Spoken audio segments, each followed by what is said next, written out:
Hi friends, मैं आकांक्षा Sharma GK with आकांक्षा में आपका स्वागत करती हूँ। फ्रेंड्स, आज हम एमपीपीएससी प्री के लिए या आप कोई भी एमपी की एग्ज़ाम तैयारी कर रहे हैं, मध्य प्रदेश भूगोल पढ़ने वाले हैं। सबसे ज़्यादा वेटेज मध्य प्रदेश में इसी का रहता है। मध्य प्रदेश भूगोल में कौन कौन से टॉपिक आएंगे वो हम देखेंगे। ये बहुत अच्छी वीडियो है क्योंकि हम भूगोल के क्या है 8 से 10 भाग हैं, तो हम ये पहला भाग यहाँ पे करेंगे। यही वीडियो बहुत लंबा हो जाएगा, अगर हम यही पूरा करते तो करीब 2 से 3 घंटे की और ज़्यादा की वीडियो हो जाती, तो हम इसको 2 से 3 पार्ट में कंप्लीट कर लेंगे।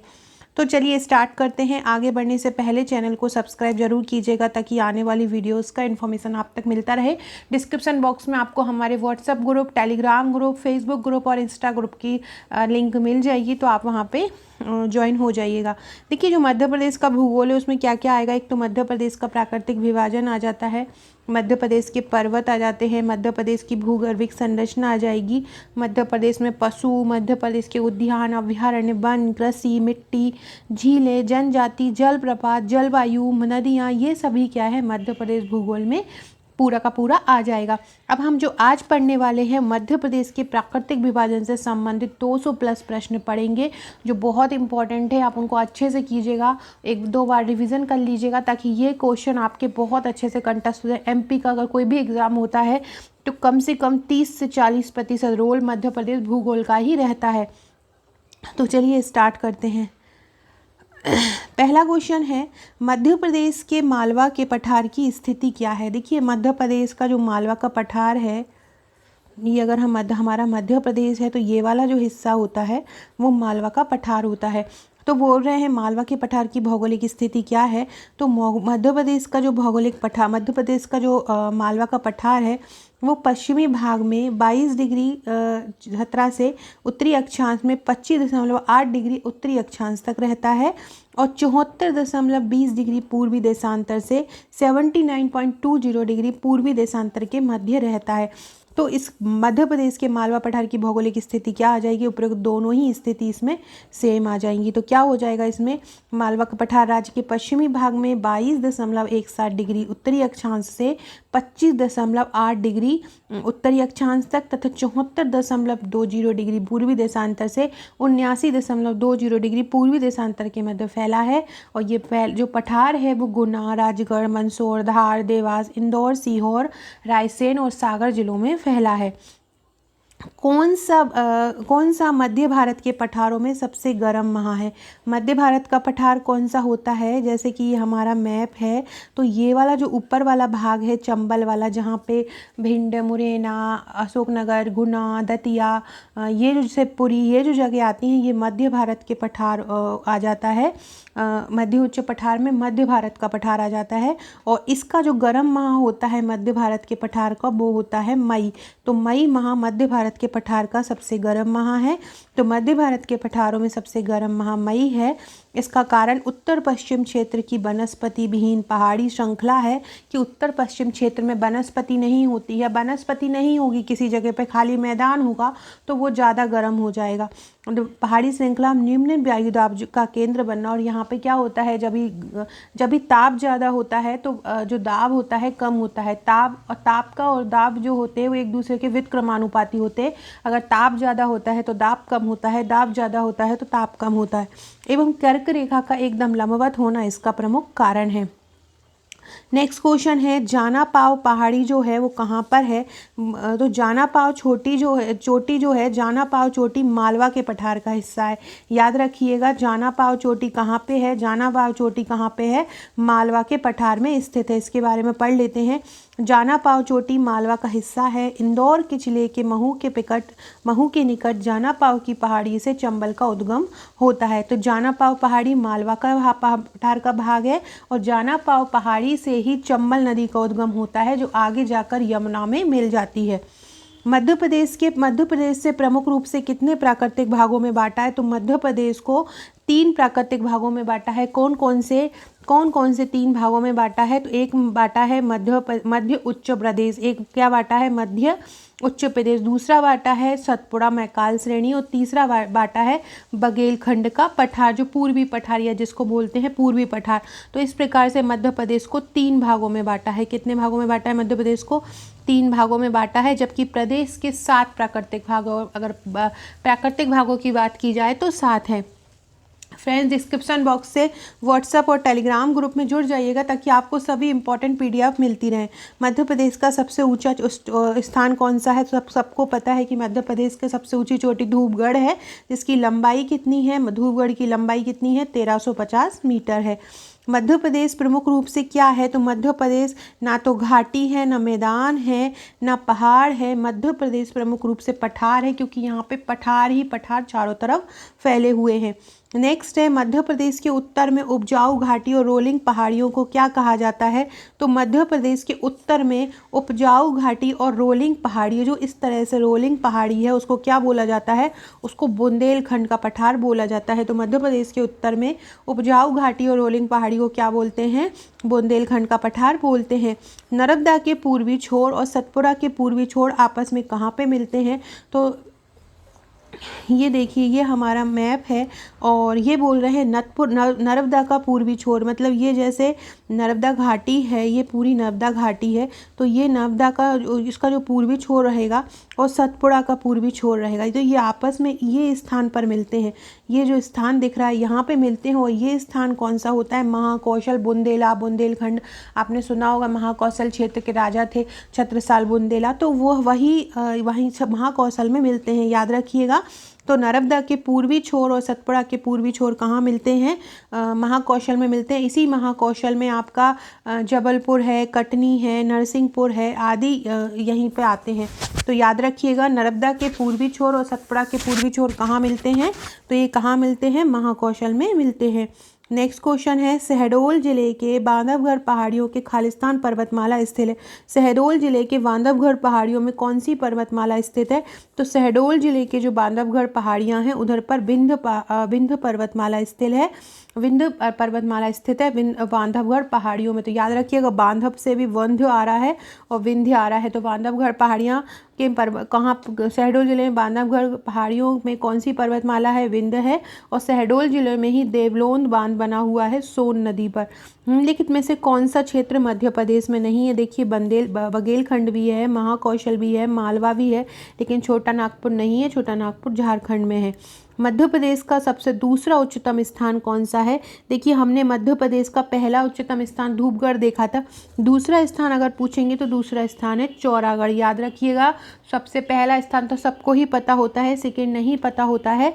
तो मध्य प्रदेश का दूसरा स्थान चौरागढ़ है। और चौरागढ़ की ऊंचाई कितनी है? 1326 है। धूपगढ़ की 1350 थी और चौरागढ़ की कितनी है? चौरागढ़ की 1326 है। चौरागढ़ की कितनी है? चौरागढ़ की 1326 है और ये पचमढ़ी में स्थित है। मालवा क्षेत्र का सबसे महत्वपूर्ण शहर कौन सा है? तो मालवा क्षेत्र का आप देख रहे हैं चारों में से आपको कौन, जिनको स्मार्ट सिटी भी बनाया है, तो वो कौन से हैं? उज्जैन और इंदौर। उज्जैन ही ऐसा है जिसमें क्षिप्रा नदी के किनारे कुंभ का मेला भी लगता है, वहाँ पे सोयाबीन अनुसंधान केंद्र भी है, और उज्जैन महाकालेश्वर मंदिर के लिए भी बहुत ज़्यादा प्रसिद्ध है। इसके अलावा इंदौर जो है, इंदौर को तो मिनी मुंबई बोला जाता है, हमारे मध्य प्रदेश की वित्तीय राजधानी है। तो ये दोनों ही जो है मालवा के महत्वपूर्ण शहर हैं। तो मालवा क्षेत्र का महत्वपूर्ण शहर उज्जैन और इंदौर है। उज्जैन सोयाबीन उत्पादन में प्रथम है। इंदौर को एमपी की वित्तीय राजधानी कहा जाता है। नर्मदा घाटी और विंध्य के दक्षिणी भाग में, पश्चिमी भाग में एक क्षेत्र है जो क्या कहा जाता है? नर्मदा घाटी और विंध्य के दक्षिणी भाग में। नर्मदा घाटी ये है, तो नर्मदा घाटी के यहाँ दक्षिण में एक भाग है जहाँ पे खंडवा और खरगोन है। मैं मैप में बता देती हूँ। ये जैसे नर्मदा घाटी है और ये वाला जो हिस्सा है दक्षिण का, यहाँ पे खंडवा और खरगोन है, तो यही जो हिस्सा होता है ये कहा जाता है निमाड़। इसको निमाड़ को दक्षिण का, यहाँ पे पेरिस भी बोला जाता है मध्य प्रदेश में, मध्य प्रदेश का इसको, और है ना पूरब का भी पेरिस बोला जाता है इसको। तो निमाड़ जो है नर्मदा घाटी और विंध्य के दक्षिणी भाग के पश्चिमी भाग में एक क्षेत्र है जो क्या कहलाता है? निमाड़ कहलाता है। अमरकंटक का पौराणिक नाम क्या है? अमरकंटक का पौराणिक नाम है रिक्सा पर्वत। अमरकंटक के लिए पौराणिक नाम क्या रखा गया है? रिक्सा पर्वत अमरकंटक का पौराणिक नाम रखा गया है। फ्रेंड्स, एक और ज़रूरी सूचना, अगर आप अभी प्रीलिम्स के एग्ज़ाम की तैयारी कर रहे हैं तो आप हमारे नोट्स प्रेफर कर सकते हैं। मेरे नोट्स में आपको 16 बुकलेट मिलेंगी जिसमें आपको टॉपिक वाइज पूरा नोट्स कवर किया गया। उन टॉपिक्स के पीछे आपको वस्तुनिष्ठ 1000 वस्तुनिष्ठ 1000 वन लाइनर दिया गया है। साथ में आपको जो 3 फाइल आपको टेस्ट की मिलेंगी। टेस्ट में आपको 10,000 क्वेश्चन हैं जिसमें FLT भी हैं, टॉपिक वाइज टेस्ट भी है, करंट अफेयर्स के भी हैं, पर्यावरण विज्ञान सभी के हैं, तो आप हमसे ये ले सकते हैं। साथ में अगर आप मेंस का लेना चाहते हैं तो मेंस का नए सिलेबस के सभी नोट्स हैंड रिटन तरीके से तैयार किए गए हैं। मेंस के नोट्स के आपको 2 तरह से पैकेज मिलेंगे। एक में आपको मिलेंगी 33 फाइल और एक में मिलेंगी आपको 45 बुकलेट। 33 फाइल में आपको क्या मिलेगा? नोट्स मिलेंगे प्लस 3 मार्कर मिलेंगे, और 45 बुकलेट में आपको पुराने पेपर भी हस्तलिखित मिलेंगे जो कि बहुत ज़्यादा बेनिफिशियल रहते हैं। तो आप हमारा मेंस का पैकेज ले सकते हैं, और मेंस और प्री दोनों का लेते हैं तो आपको 68 बुकलेट मिलेंगी। इसके साथ में आपको 25 पेड ग्रुप मिलेंगे। इन ग्रुप में मैं हमेशा तैयारी कराती रहती हूँ ताकि आप अपडेट रहेंगे। इसके अलावा एक आंसर राइटिंग का हम एक टेस्ट ग्रुप बनाने वाले हैं जिसमें जो लोग नोट्स लेंगे उनको टेस्ट ग्रुप से जोड़ा जाएगा। वहाँ पे हर संडे मेंस के लिए एक टेस्ट रहेगा जिससे आप अपनी आंसर राइटिंग प्रैक्टिस कर सकते हैं।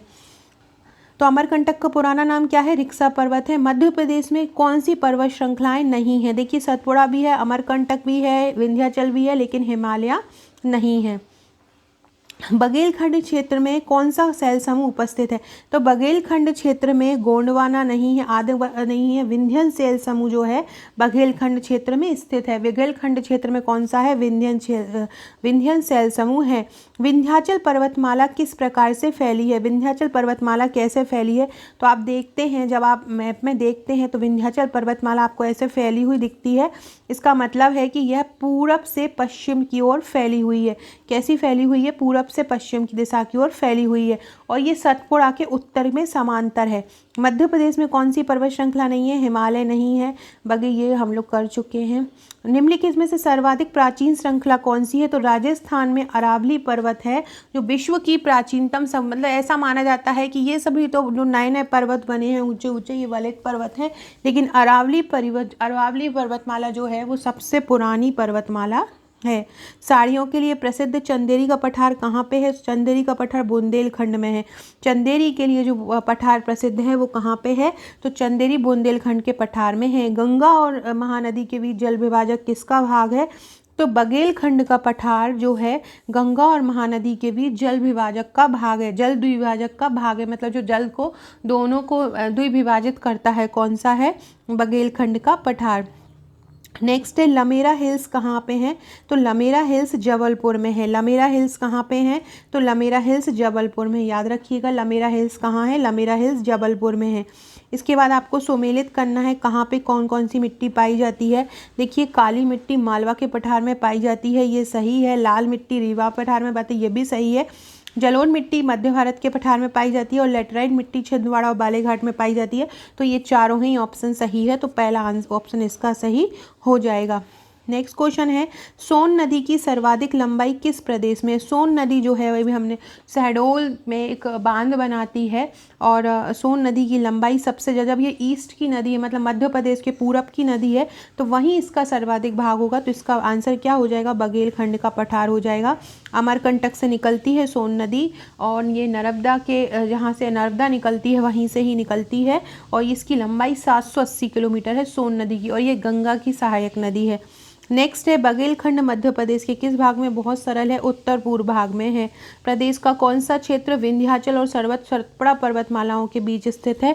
ऐसा कौन सा क्षेत्र है जो विंध्याचल और सतपुड़ा के बीच स्थित है? तो याद रखिएगा, पहले आ जाएगा आपका विंध्याचल, फिर आ जाएगा सतपुड़ा, बीच में जो घाटी रहेगी, ये बीच की जो घाटी है वो क्या रहेगी? नर्मदा घाटी रहेगी। नर्मदा सोन घाटी है, और ये मालवा के पठार के बाद मध्य प्रदेश का सबसे बड़ा क्षेत्रफल है।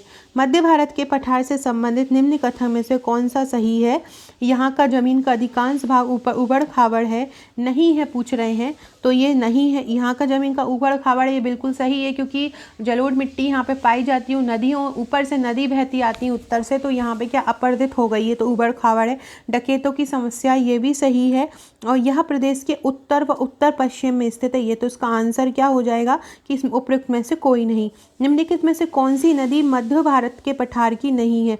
देखिए चंबल नदी यहाँ पे बहती है, सिंध भी बहती है, कुंवारी भी बहती है, लेकिन टोंस नदी नहीं बहती है। टोंस नदी पूर्वी क्षेत्र रीवा पन्ना के पठार की है, तो इसका आंसर हो जाएगा टोंस। मध्य भारत के पठार की नदियाँ किस ओर बहती हैं? तो मध्य भारत के पठार की जो नदियाँ हैं वो उत्तर व उत्तर पूरब की ओर बहती हैं। मध्य भारत के पठार की नदियाँ कहाँ बहती हैं? उत्तर और उत्तर पूरब के बाहर की ओर। सिद्ध भावा की पहाड़ी 1172 मीटर किस पठार की सबसे ऊंची चोटी है? तो जैसे कि जाना पाओ मालवा की थी, ऐसे ही सिद्ध बाबा जो है बुंदेलखंड पठार की सबसे बड़ी चोटी है। तो याद रखिएगा बुंदेलखंड प्रदेश में इनमें से क्या असत्य है? तो इस यहाँ कई किस्म की ग्रेनाइट पाई जाती है, ये भी सही है। यहाँ पे सागौन की अधिकता है, ये भी सही है। और धसान व केन नदी इस क्षेत्र में प्रवाहित होती है, ये भी सही है। लेकिन यहाँ साल के वृक्षों की अधिकता है, ये गलत है। साल के वृक्ष बुंदेलखंड में नहीं पाए जाते, याद रखिएगा साल के वृक्ष बुंदेलखंड में नहीं पाए जाते, तो ये साल का उसका आंसर हो जाएगा। कालीभीत पहाड़ी किस क्षेत्र प्रदेश के अंतर्गत आती है? कालीभीत पठारी जो है मालवा के पठार के अंतर्गत आती है। मालवा के पठार में काली मिट्टी बहुत ज़्यादा पाई जाती है, इससे याद रखिएगा कालीभीत पहाड़ी मध्य मालवा में पाई जाती है। सतपुड़ा श्रेणी की सबसे ऊंची चोटी कौन सी है? अब जब जो मध्य प्रदेश की सबसे ऊंची चोटी है वही सतपुड़ा की सबसे ऊंची चोटी है। धूपगढ़ की चोटी 1350 मीटर इसकी ऊंचाई है। किस पठार के उत्तर में अवध का पठार है? तो रीवा पन्ना का जो पठार है, रीवा पन्ना के पठार के उत्तर में अवध का पठार है। कहाँ पे? रीवा पन्ना के पठार के उत्तर में अवध का पठार है, याद रखिएगा।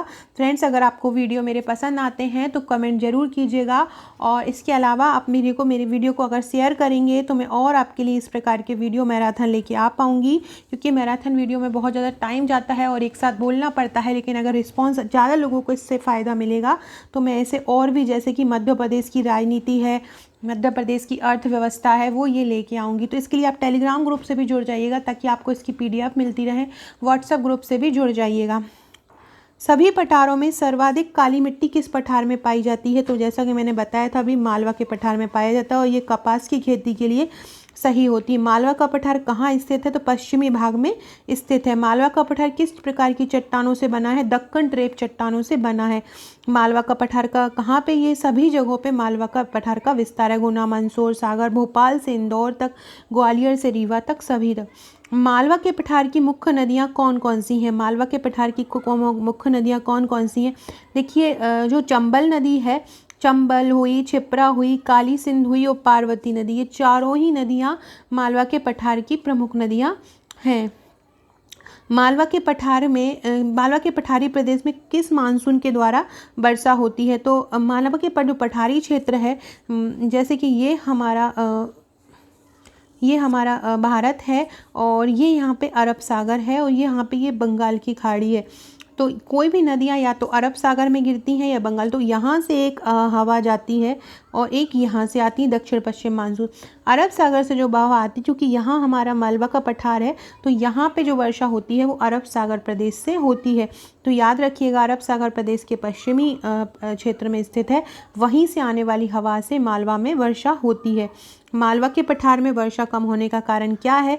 मालवा के पठार में वर्षा कम होने, क्योंकि ये पठारी भाग है और दूसरी तरफ इसके बारिश ज़्यादा नहीं हो पाती, मानसून का प्रभाव इस पर कम होता है, इसी कारण यहाँ पे कम वर्षा होती है। मालवा के पठार में कौन सी मिट्टी पाई जाती है? काली मिट्टी पाई जाती है। मालवा के पठार में किस चीज़ का उत्पादन ज़्यादा होता है? गेहूं का उत्पादन ज़्यादा होता है। मालवा के पठारी लोगों का व्यवसाय क्या है? तो मालवा के पठारी लोग का व्यवसाय कृषि है। मालवा के पठार से कौन सा पठार सम्मिलित है? ये तीनों ही पठार मालवा के पठार से संबंधित हैं। सोपान का, सागर का, झालावाड़ की उच्च भूमि, ये सभी इसका आंसर सभी हो जाएगा। मालवा के पठार में कौन से बागों की बहुलता है? तो मालवा किस भाग में ज़्यादा वन पाए जाते हैं? तो मालवा के पठार का दक्षिणी भाग जो है, जहाँ पे थोड़ी वर्षा ज़्यादा होती है, वहाँ पे दक्षिणी भाग में ज़्यादा वन पाए जाते हैं। नेक्स्ट है, मालवा के पठार में कृत्रिम रेसे बनाने का कारखाना कहाँ है? नागदा में। मालवा के पठार में कृत्रिम रेसे कहाँ बनाए जाते हैं? तो याद रखिएगा कृत्रिम रेसे मालवा में कहाँ बनाए जाते हैं? कृत्रिम रेसे बनाए जाते हैं मालवा में नागदा में। कहाँ? नागदा में। मालवा के पठारों में कपड़ों की मिलें कहाँ पे हैं? इंदौर में ज़्यादा है। मालवा के पठार के ऐतिहासिक स्थल कहाँ है? क्या है? ये सभी जो हैं मालवा के पठार के ऐतिहासिक स्थल हैं। मध्य भारत का पठार किस शैल समूह का प्रदेश है? मध्य भारत का पठार वही ऊपर का जो चंबल क्षेत्र जहाँ पे भिंड, मुरैना, ग्वालियर आते हैं, तो ये विंध्य समूह का प्रदेश है, विंध्य शैल समूह का प्रदेश है।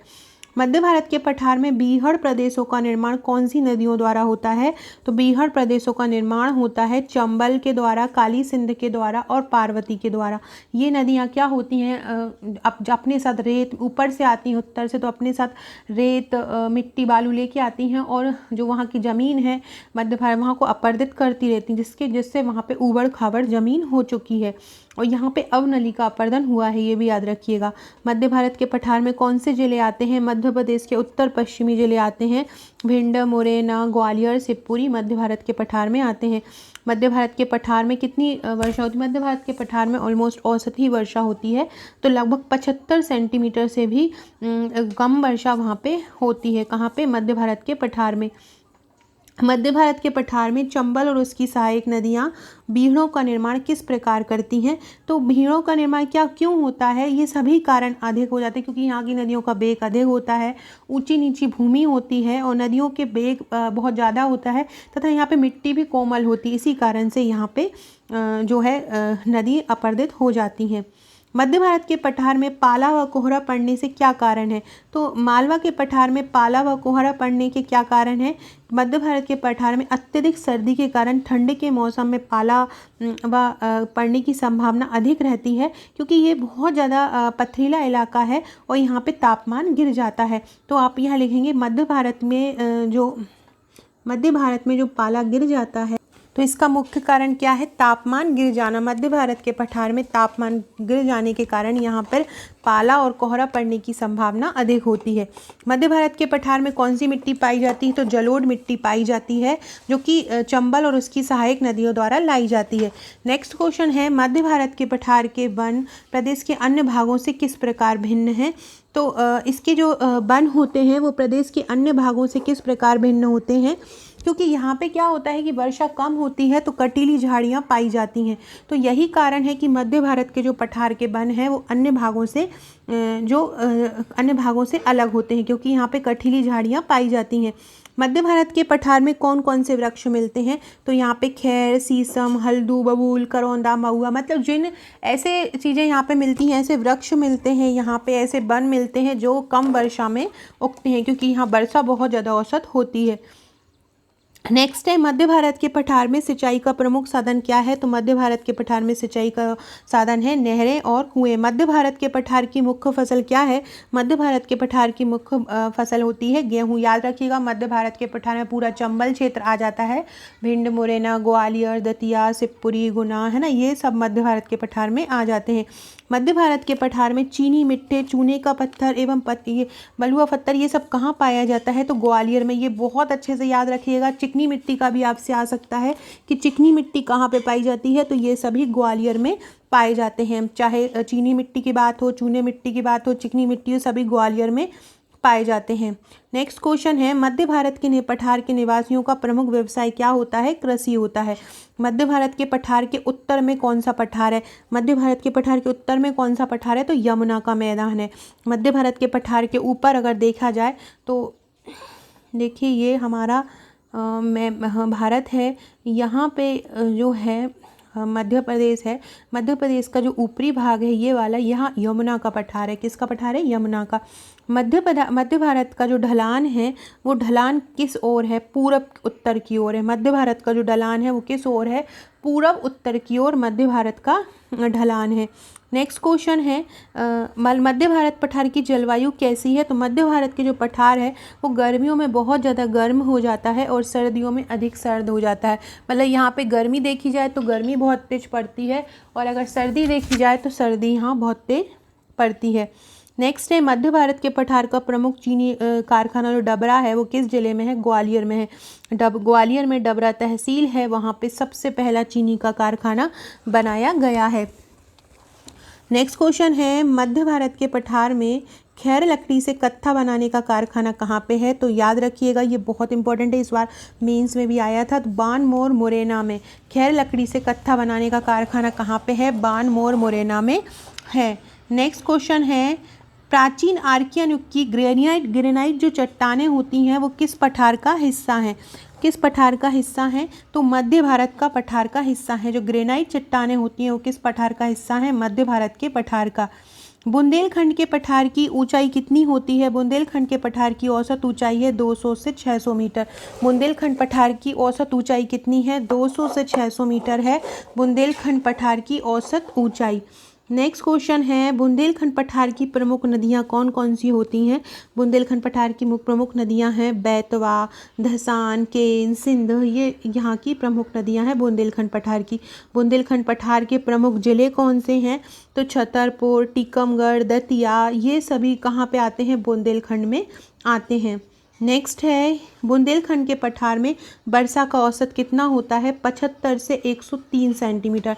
बुंदेलखंड के पठार में वर्षा का औसत कितना होता है? 75 से 103 सेंटीमीटर वर्षा का औसत होता है। नेक्स्ट क्वेश्चन है, बुंदेलखंड पठार में कौन से माह में तापमान गिरकर बहुत कम मतलब 10 रह जाता है, 10 सेंटीग्रेड तक रह जाता है? वो है जनवरी में। बुंदेलखंड पठार में जनवरी में तापमान 10 डिग्री सेंटीग्रेड तक हो जाता है और गर्मी मई में पड़ती है। बुंदेलखंड पठार की मिट्टी कैसी होती है? बलुई दोमट। बुंदेलखंड पठार की मिट्टी बलुई दोमट मिट्टी होती है। बुंदेलखंड पठार के प्रमुख वृक्षों के बारे में बताओ। तो बुंदेलखंड के जो पठार में जो वृक्ष होते हैं वो हैं सागौन, सेंजा, साज, तेंदू, खैर, नीम। तो ये दा वाला इसका आंसर हो जाएगा। बुंदेलखंड पठार की सबसे महत्वपूर्ण फसल कौन सी होती है? बुंदेलखंड की महत्वपूर्ण फसल है गेहूँ। बुंदेलखंड पठार की सर्वाधिक महत्वपूर्ण फसल क्या है?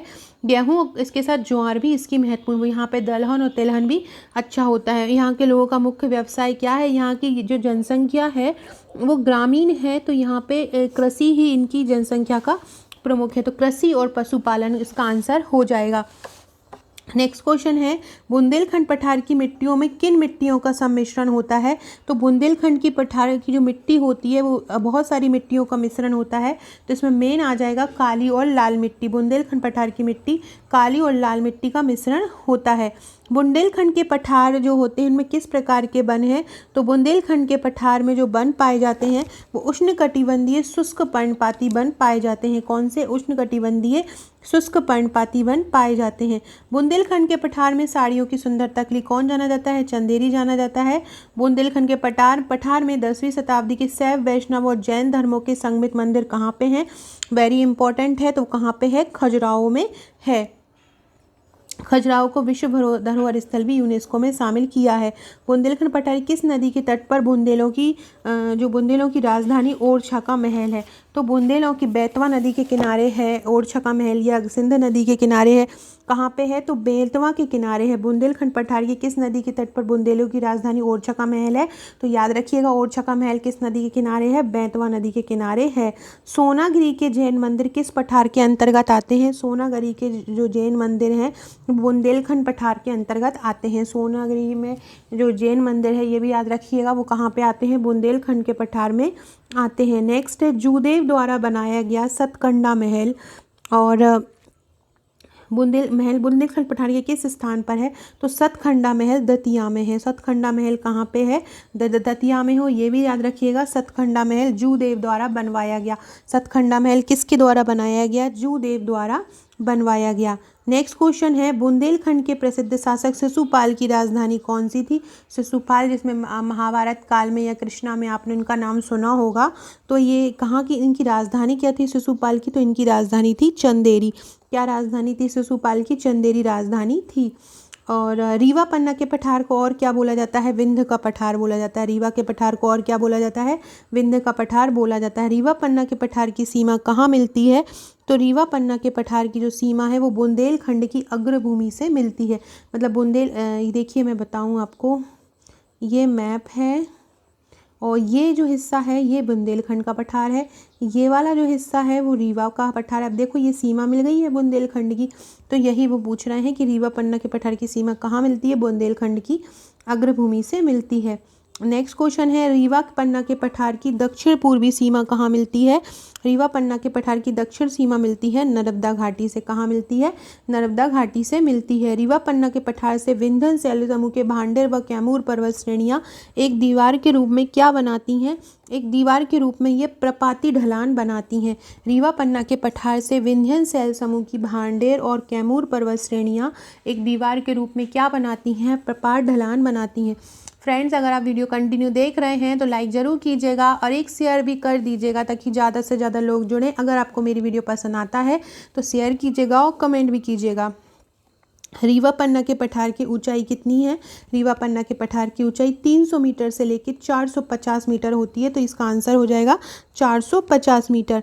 नेक्स्ट क्वेश्चन है रीवा पन्ना के पठार के प्रमुख जिले कौन कौन से हैं? रीवा के पन्ना के पठार के प्रमुख जिले हैं रीवा, पन्ना, सतना और दमोह।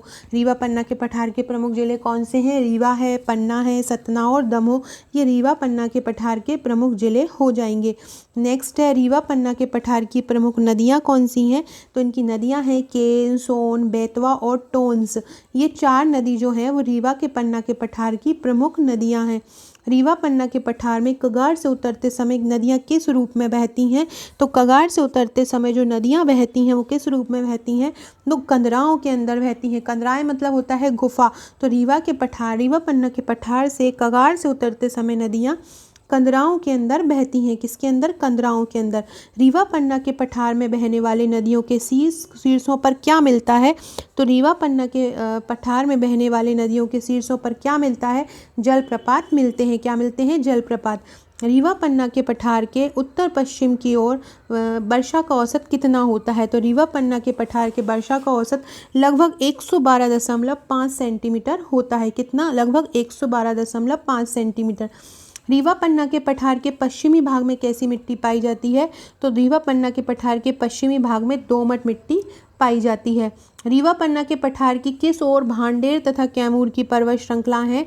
रीवा पन्ना के पठार की किस ओर जाते हैं? तो भांडेर और कैमूर की पर्वत श्रृंखला पड़ती हैं तो दक्षिण में पड़ती हैं। और दक्षिण में यहाँ पे चूना पत्थर भी पाया जाता है जहाँ जिससे सीमेंट होता है। सतना में आपने नाम सुना होगा। कौन सा जलप्रपात रीवा पठार के अंतर्गत आता है? तो चचाई और केवटी आता है। कौन सा? चचाई। और ये तो अमरकंटक के हैं और ये निमाड़ के हैं। और रीवा पन्ना के कौन से हैं? चचाई और केवटी, जो कि सबसे ऊंचे जलप्रपात भी हैं। नेक्स्ट है रीवा पन्ना के वनों में कौन सा जो वृक्ष है वो बहुतायत में पाया जाता है? वो है सैमल। रीवा पन्ना के पठारों में क्या पाया जाता है? सैमल पाया जाता है। रीवा पन्ना के पठार में हीरा किस स्थान पर पाया जाता है? बहुत ही अच्छा क्वेश्चन है, ये तो सबको ही पता होता है। पन्ना में पाया जाता है। नेक्स्ट क्वेश्चन है सीमेंट उद्योग रीवा पन्ना पठार में किस स्थानों पर लगे हैं? सीमेंट उद्योग जो कि पूर्वी क्षेत्र में ही सबसे ज़्यादा है, तो कहाँ पे किस क्षेत्र में लगे हैं? रीवा पन्ना में ही लगे हैं। कहाँ पे? रीवा पन्ना में ही जो है पूरे क्षेत्र लगे हुए हैं। इसके अलावा सतना मैयर में भी होता है और लेकिन जो सबसे ज़्यादा विकसित हुआ है वो रीवा पन्ना में है। रीवा पन्ना के पठार में सुप्रसिद्ध दर्शनीय या देवी स्थल किस शहर में है? मैयर में है। नेक्स्ट है सतपुड़ा मैकाल प्रदेश का विस्तृत भाग किससे ढका हुआ है? सतपुड़ा मैकाल प्रदेश का जो विस्तृत भाग है वो किससे ढका हुआ है? दक्कन लावा से ढका हुआ है। सतपुड़ा मैकाल का जो भाग है किससे ढका है? दक्कन लावा से ढका है। सतपुड़ा मैकाल प्रदेश का जो भाग है वो कितना ऊंचा है सतपुड़ा मैकाल का? तो यहाँ औसत ऊंचाई तो 900 मीटर से अधिक होती है। कितनी है? 900 मीटर से अधिक होती है। सतपुड़ा मैकाल का जो भाग है वो 900 मीटर से अधिक ऊंचा होता है। नेक्स्ट क्वेश्चन है सतपुड़ा मैकाल प्रदेश की पर्वत श्रेणियों का तेज ढाल किस ओर है? तो इसका जो ढाल है वो दक्षिण की ओर है। सतपुड़ा मैकाल प्रदेश की पर्वत श्रेणियों का तेज ढाल किस ओर है? दक्षिण की ओर ढाल पाया जाता है।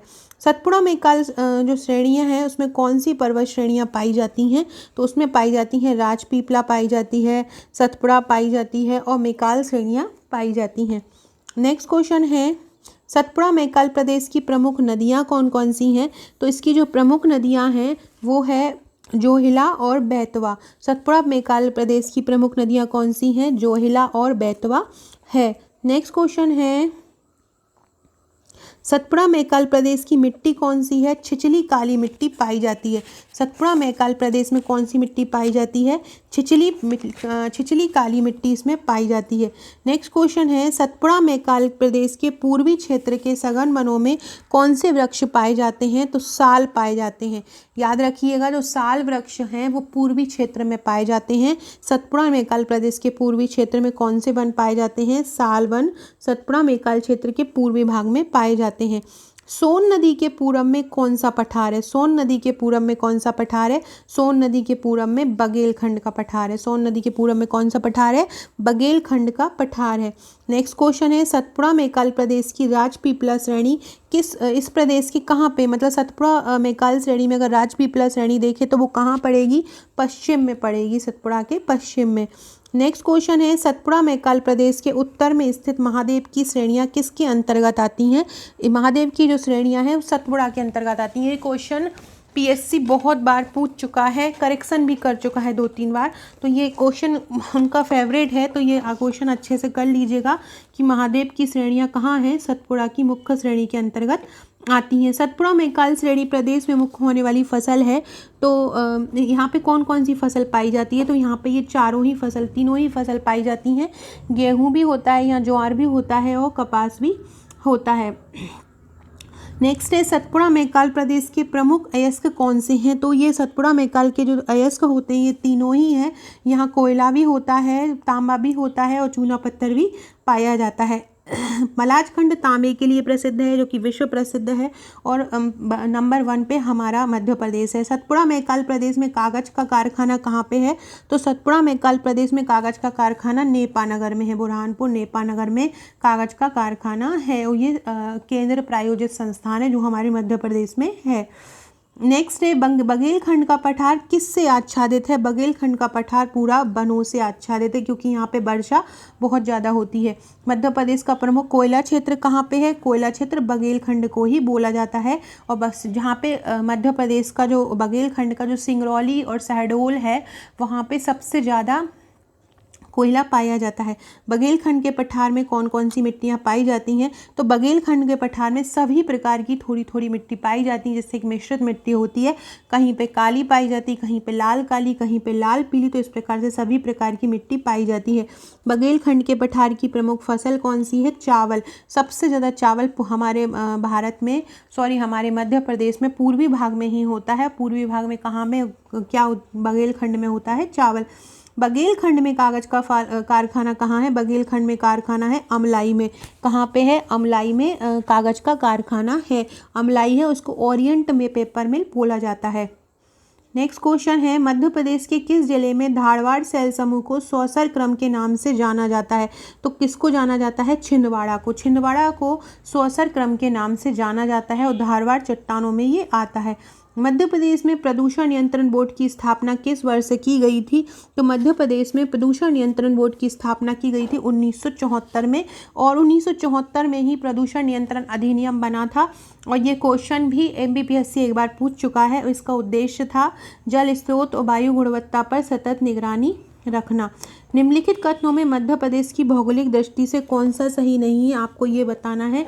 तो प्रदेश की दक्षिणी सीमा चंबल नदी बनाती है, बिल्कुल गलत है। मध्य प्रदेश की सीमा 5 राज्यों को स्पर्श करती है, सही है। भौगोलिक दृष्टि से देश का दूसरा बड़ा राज्य, ये भी सही है। देश का 9.38% भाग अपने पास है, ये भी सही है। तो इसका आंसर क्या हो जाएगा? पहला चंबल नदी नहीं बनाती है, ताप्ती नदी बनाती है। चंबल नदी उत्तरी सीमा बनाती है। निम्नलिखित में से मध्य प्रदेश के पूर्वी तथा पश्चिमी भाग में कितने मिनट का अंतर है? 34 मिनट का अंतर है। वेरी वेरी इंपॉर्टेंट क्वेश्चन, याद रखिएगा। जो मध्य प्रदेश का पूर्वी भाग है ये वाला, और मध्य प्रदेश का पश्चिमी भाग है ये वाला, इनमें कितना अंतर है? तो इनमें 34 मिनट का अंतर है। कितना अंतर है? लगभग 34 मिनट का अंतर है। और पूर्वी अगर पश्चिमी भाग की लंबाई देखी जाए तो हम देखेंगे कि हमारा मध्य प्रदेश पूर्वी पश्चिम में चौड़ा ज़्यादा है। कंपैरिजन अगर हम उत्तर दक्षिण से करें तो इसकी जो लंबाई है वो पूर्वी से पश्चिम की भाग में लंबाई ज़्यादा है। कितनी है? 870 किलोमीटर। निम्नलिखित में से किस वर्ष में भारत संघ में भोपाल रियासत को शामिल किया गया था? 1 जून 1949 को भोपाल को हमारे भारत में शामिल किया गया था।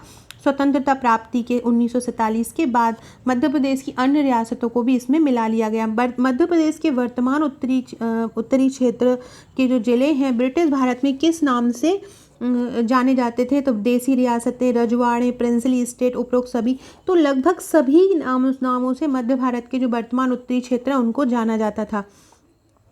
किस संघ या समूह के साक्ष्य मध्य प्रदेश में नहीं मिलते हैं?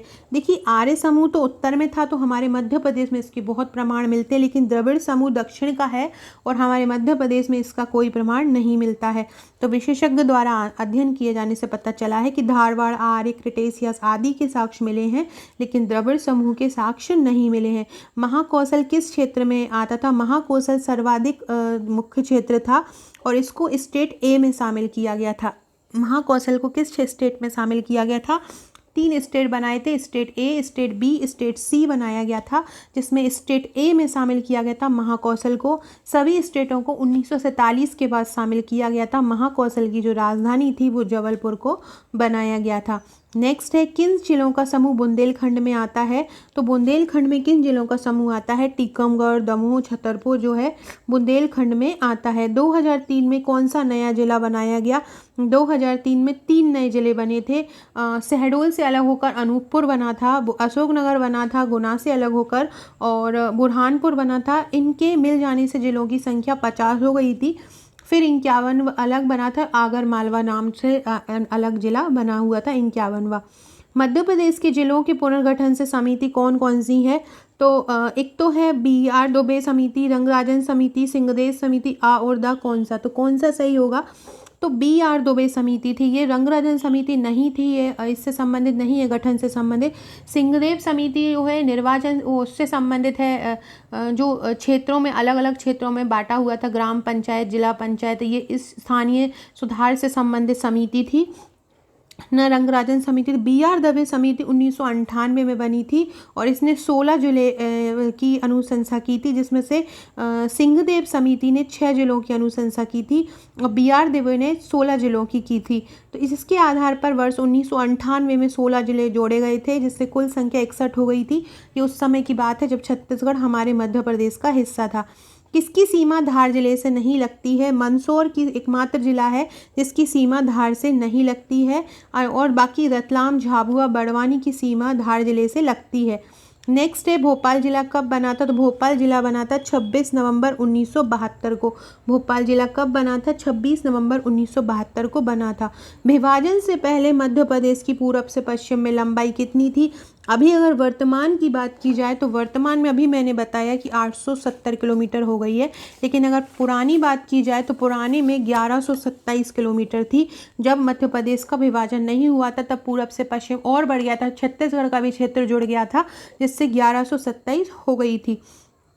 अविभाजित मध्य प्रदेश की उत्तर से दक्षिण की चौड़ाई कितनी थी? अविभाजित मध्य प्रदेश की अभी अगर बात की जाए तो अभी 605 किलोमीटर है, लेकिन उस समय की बात की जाए जब छत्तीसगढ़ विभाजित नहीं हुआ था और उत्तर से दक्षिण की सीमा देखी जाए तो उस समय की जो सीमा थी वो थी 996 किलोमीटर। तो याद रखिएगा, जो अभी आपको वर्तमान का याद होगा लेकिन उस समय का नहीं याद होगा, तो उस समय का याद रखिएगा। उस समय पूरब से पश्चिम 1127 और उत्तर से दक्षिण 996, और अभी वर्तमान में देखें तो पूरब से पश्चिम कितनी है? 870 और उत्तर से दक्षिण है 605। ये डाटा जरूर याद रखिएगा। नेक्स्ट क्वेश्चन है, विभाजन के पूर्व मध्य प्रदेश की सीमा कितने राज्यों से लगती थी?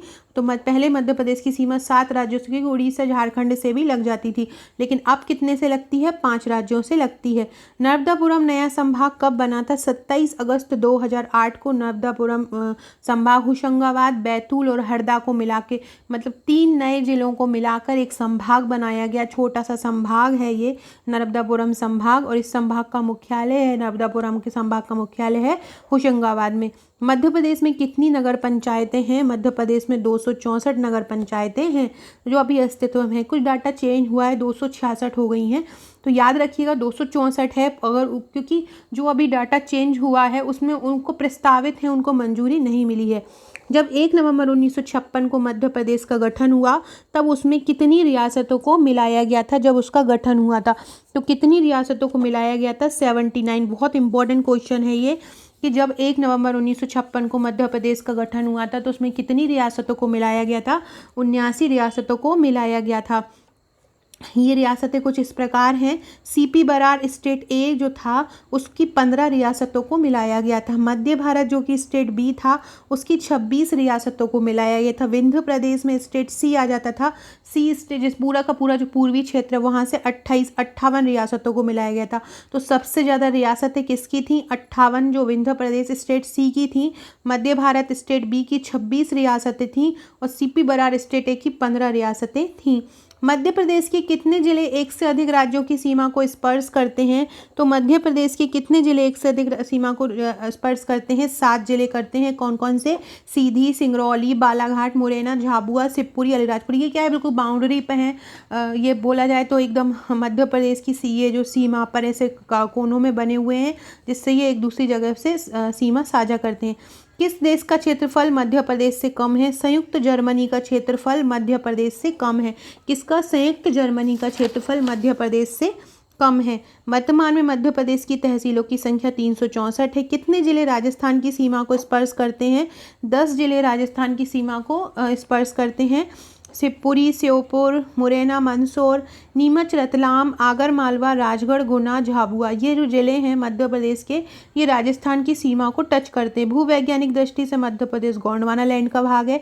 मध्य प्रदेश में विकास खंडों की संख्या 313 है जिसमें से 89 जो हैं आदिवासी विकास खंड है। 313 विकास खंड है और 89 जो हैं आदिवासी विकास खंड हैं। नेक्स्ट है कौन सा मध्य प्रदेश का क्षेत्र नहीं है? बुंदेलखंड भी है, बघेलखंड भी है, मालवा भी है, उत्तराखंड नहीं। उत्तराखंड अलग राज्य है। इसकी कैपिटल देहरादून है। भोपाल से पहले मध्य प्रदेश की राजधानी कौन सी थी? नागपुर थी। बहुत सरल क्वेश्चन है। 1956 को जो देश आज़ाद हुआ था 1947 तब बना दी थी नागपुर, लेकिन जब 1956 में मध्य प्रदेश का पुनर्गठन हुआ था तो भोपाल कर दी थी। मध्य प्रदेश का गठन किसकी अनुशंसा पर हुआ था? राज्य पुनर्गठन आयोग की अनुशंसा पर मध्य प्रदेश का गठन हुआ। 29 दिसंबर 1953 को ये समिति बनी थी जिसके अध्यक्ष थे फैजल अली और इन्हीं के अनुशंसा पर इसका गठन हुआ। इसके अन्य सदस्यों में के.एम. पाणिकर और हृदयनाथ कुंजरू थे। ये भी याद रखिएगा। कौन सा जिला महाराष्ट्र राज्य के साथ सीमा साझा नहीं करता है? बड़वानी करता है। बैतूल लगभग 9 जिले करते हैं। ये भी याद रखिएगा 9 जिले करते हैं, लेकिन देवास नहीं करता है। देवास ऊपर मालवा क्षेत्र में आ जाता है। देवास महाराष्ट्र को स्पर्श नहीं करता है। महाराष्ट्र को 9 राज्य करते हैं। 9 जिले करते हैं और अलीराजपुर, बड़वानी, खरगोन, खंडवा, बुरहानपुर, बैतूल, छिंदवाड़ा, सिवनी, बालाघाट। देवास स्पर्श नहीं कर सकता। कौन सा जिला भोपाल संभाग में नहीं आता है? विदिशा आता है भोपाल संभाग में। देवास आता है भोपाल संभाग में। देवास नहीं आता है भोपाल संभाग में। भोपाल संभाग में 5 जिले आते हैं। 5 जिले कौन कौन से हैं? सीहोर, भोपाल, रायसेन, विदिशा, राजगढ़। देवास जो है उज्जैन में आता है। देवास कहाँ आता है? उज्जैन संभाग में आता है। राजगढ़, विदिशा, सीहोर, रायसेन और भोपाल ये सभी भोपाल संभाग में 5 जिले आते हैं। नेक्स्ट क्वेश्चन है मध्य प्रदेश के निम्नलिखित वनों में से किस में नेशनल ज्योग्राफिक के पुरस्कार विजेता land of the tigers shoot किया है? कान्हा राष्ट्रीय उद्यान ने। किसने? कान्हा राष्ट्रीय उद्यान में। ये 940 वर्ग किलोमीटर में फैला है। अलग अलग प्रजाति के पशुओं का घर है। रुडयार्ड किपलिंग की बुक में इसका वर्णन है। प्रधानमंत्री मोदी जी ने स्वराज स्मारक का गठन कहाँ पे किया? भोपाल में किया। ये 14 एकड़ में फैला हुआ है। कौन सा जिला सोन घाटी में है? सीधी और शहडोल दोनों हैं। विंध्याचल श्रेणी की सबसे ऊंची चोटी कौन सी है? गुडविल चोटी। याद रखिएगा विंध्याचल श्रेणी की सबसे ऊंची चोटी कौन सी है? गुडविल चोटी। विंध्याचल की कौन सी है? गुडविल चोटी है। उत्तरी विंध्य में बसा पवित्र शहर कौन सा है? चित्रकूट है। निम्नलिखित में से कौन सा जिला मालवा में नहीं आता है? तो मंडला नहीं आता है। मालवा में मंडला नहीं आता है। मंडला पश्चिम पूर्वी क्षेत्र का है। मालवा क्षेत्र में 11 जिलों में फैला हुआ है। मध्य भारत पठार क्षेत्र में कौन सी नदी का प्रवाह नहीं है? मध्य भारत में चंबल बहती है, पार्वती बहती है, काली सिंध बहती है। जामनेर जो नदी है वो बुंदेलखंड की है, मध्य भारत पठार की नहीं है। मध्य प्रदेश के कौन से शहर भारत का सबसे बड़ा वैश्विक कौशल उद्यान बना है? ग्लोबल स्किल पार्क ये बना है भोपाल में। नेक्स्ट क्वेश्चन है, छिंदवाड़ा में निम्नलिखित में से किस स्थान पर गर्म पानी का कुंड है? तो अनहोनी जो है, अनहोनी एक जगह है छिंदवाड़ा में, वहाँ पे गर्म पानी का कुंड है। यहाँ पे हर वक्त ये, इसका कारण है कि यहाँ के ज़मीन में बहुत ज़्यादा गंधक होती है, जिसके कारण ये गर्म होता है। इंदौर शहर में पानी की आपूर्ति का प्रमुख स्रोत क्या है? तो नर्मदा नदी का जो है यहाँ की पानी की आपूर्ति का प्रमुख स्रोत है। कौन सी नदी? नर्मदा नदी। नेक्स्ट क्वेश्चन है, कंचन घाट किस नदी के तट पर है? कंचन घाट बेतवा नदी के तट पर है। कंचन घाट कहाँ पे है? बेतवा नदी के तट पर है। मध्य प्रदेश और उत्तर प्रदेश के बीच की सीमा कौन सी नदी बनाती है? जामनी नदी मध्य प्रदेश और उत्तर प्रदेश के बीच की सीमा बनाती है, याद रखिएगा कौन सी? जामनी। बघेलखंड मध्य प्रदेश के किस भाग में स्थित है? उत्तर पूर्वी भाग में स्थित है। कहाँ पे स्थित है बघेलखंड? उत्तर पूर्वी भाग में स्थित है। रीवा में गुफा लेखन अंतरलेख कहाँ पाया जाता है? तो गुफा लेखन पाया जाता है रीवा में, केवटी में। कहाँ पे? केवटी में। 2017 में पर्यावरण पर विश्व सम्मेलन कहाँ हुआ था? तो 2017 में कहाँ हुआ था? नई दिल्ली में हुआ था। कहाँ पे हुआ था? नई दिल्ली में हुआ था। सो फ्रेंड्स, ये थे हमारे आज के क्वेश्चन, बहुत इंपॉर्टेंट क्वेश्चन थे ये मध्य प्रदेश भूगोल के। और ये आज जैसे मैंने आपको अभी स्टार्टिंग में बताया था कि मध्य प्रदेश भूगोल कई भागों में बटा हुआ है। अगला जो हम मैराथन पढ़ेंगे मध्य प्रदेश भूगोल का, उसमें पूरी मध्य प्रदेश की नदियों से संबंधित फैक्ट पढ़ लेंगे। देन हम पर्वत के बारे में पढ़ेंगे। इसके अलावा मैंने मेंस की क्लास भी आज से स्टार्ट कर दी है न्यू सिलेबस के अकॉर्डिंग, तो आप वो ध्यान दे सकते हैं फ्रेंड्स। ये जो दिख रहा है ये आपको मेरे प्री के नोट्स दिख रहे हैं, ये प्री के पैकेज है। इसमें आपको ये 16 बुकलेट मिलेंगी। 16 बुकलेट के साथ अब मैं आपको टेस्ट सीरीज भी जो है इसके साथ फ्री दूंगी, जिसमें आपको 3 टेस्ट बुकलेट मिलेंगी, जिसमें आपको 10,000 प्रश्न रहेंगे। इसके अलावा फ्रेंड्स, ये हमारा मेंस और प्रीलिम्स सब पूरा और सॉल्व्ड पेपर का पैकेज है। ये 61 बुकलेट आपको मिलेंगी अगर आप मेंस और प्री दोनों लेते हैं। अगर आप सिंगल मेंस लेते हैं तो 45 बुकलेट मिलेंगी। इन 45 में से भी अगर आप सॉल्व्ड पेपर नहीं लेना चाहते हैं तो 33 बुकलेट मिलेंगी, जो आप लोगों के लिए आपके घर तक पहुंचेंगी। बहुत आसान तरीके से ये नोट्स बनाए गए हैं। पिछली बार जो मेंस हुआ है अभी थोड़े दिनों पहले, उसमें हमारे एग्ज़ाम पे नोट्स में से 95% आया है। तो आप भी हमारे नोट ले सकते हैं और हमारे व्हाट्सएप से जुड़ सकते हैं। Okay friends, thank you.